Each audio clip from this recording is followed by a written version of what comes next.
Welcome back, everyone. 10 News Conference continues with Providence City Council President Rachel Miller. She was sworn in at the beginning of the month. So, Rachel, thank you so much for joining us. Thank you for having me. We have a lot to talk about here. So I do want to start with Judge Caprio because we were talking about this before the break. Now, he retired after you specifically started asking questions about his show Caught in Providence and whether there was a deal to authorize it.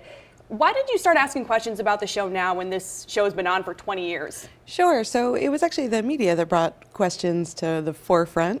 In my role, my real job as steward of the kind of process in the council was making sure that any use of city resources was happening in a kind of ethical and legal framework.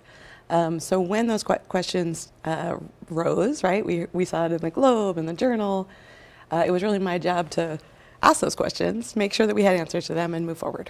Did you find anything groundbreaking?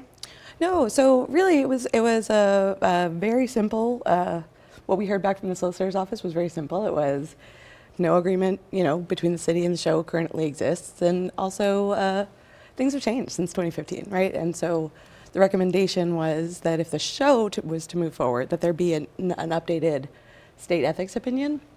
None of this was calling into question the integrity of the judge, his tremendous leadership for the city over the years. And I want to be clear about that. It really was me kind of stewarding information finding for the council. That being said, Caprio had stated that he wasn't ready to retire, and then he did retire after all of these questions were brought up. Some people would say that that looks like he was almost pushed out of this position. Did the council have any other issues with the judge other than the questions surrounding his show? No, absolutely not. Like I said, we had, it was not calling into question the integrity of the judge, his leadership, 38 years on the municipal court. And we got to last night celebrate that, right? So we passed a resolution naming the courtroom after the judge, and we'll have a ceremony celebrating his leadership. And he is also the first Chief Emeritus of the Providence Municipal Court, which offers him the opportunity to serve on the bench if he so choose, and continues to honor his leadership and legacy. Did all of this, though, push him to retire? I don't have, I didn't have a conversation with him about retirement. Do you have any expectations for the new Chief Judge Lombardi? Will he do anything differently than Judge Caprio? I think Chief Judge Lombardi has served the city in a variety of capacities over the years.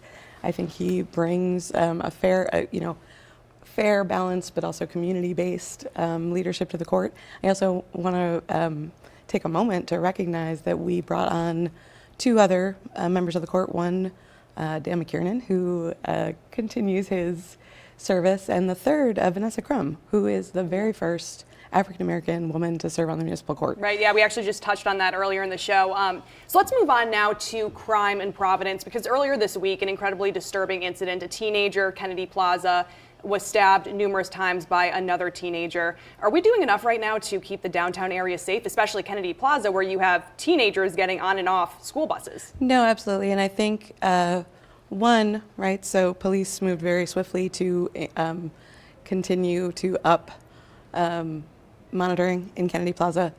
Two, I think the larger issue of public safety is front and center for the Providence Council in this term, right? And so we're talking about public safety from a very holistic standpoint, right? Where we're looking at, yes, community policing, yes, are we prioritizing funding for services for a variety of people in the city of Providence? And I think that's going to be front and center in the term.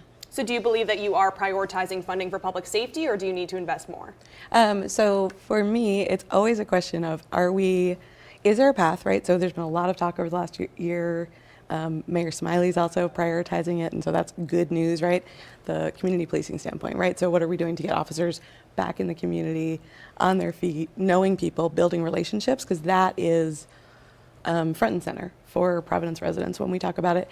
And then two, are we funding programs that, so for example, last year we launched a diversion program that was focused on behavioral health, right? So that first responders aren't just police or EMT, but are also now behavioral health can respond appropriately, are not taking away services from other 911 calls. So is that program working, right? Those are the kind of questions that we'll be looking at, and how can we expand on that? There's also a big shakeup in the city of Providence with public safety. The commissioner and chief are both leaving. What are you looking for in a new chief with crime still being an issue?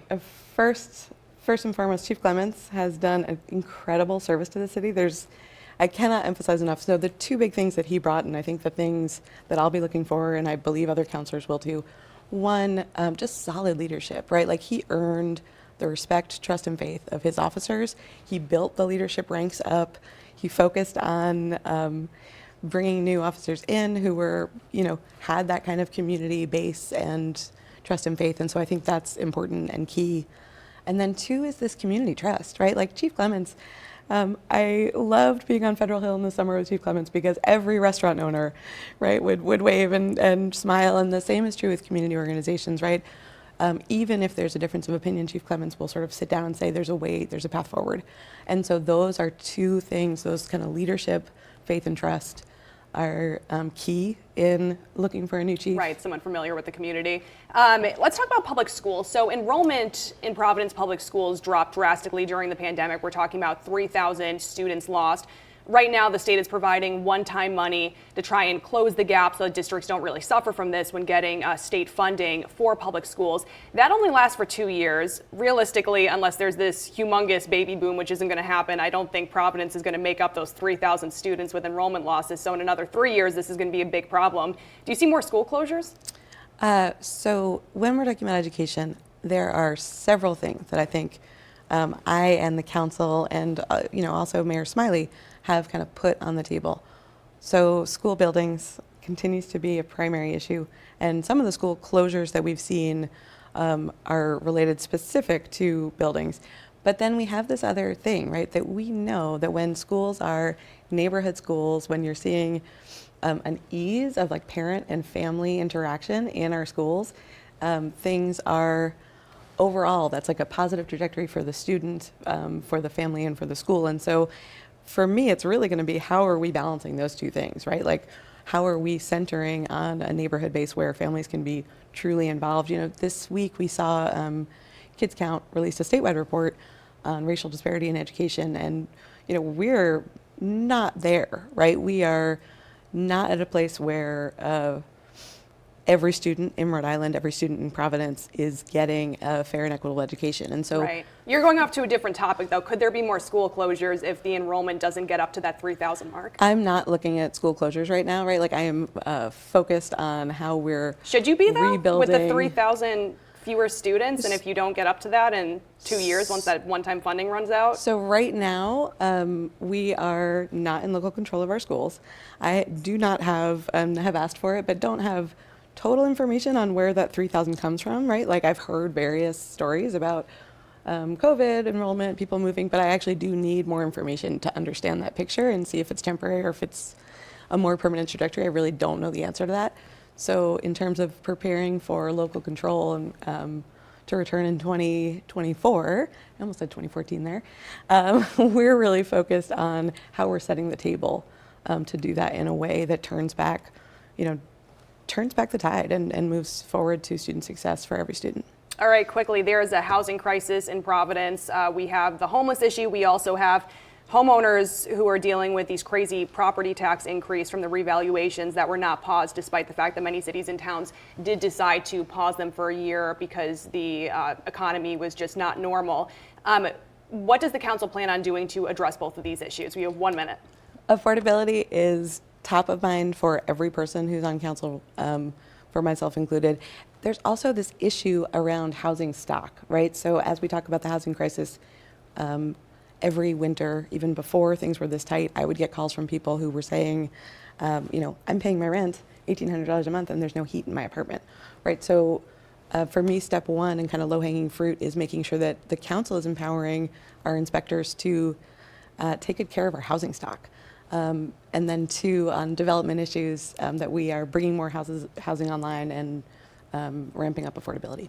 All right, so it's something that you guys do plan on discussing in the future. Absolutely. Rachel Miller, the president of the Providence City Council, thank you so much for joining us. Thank you for having me.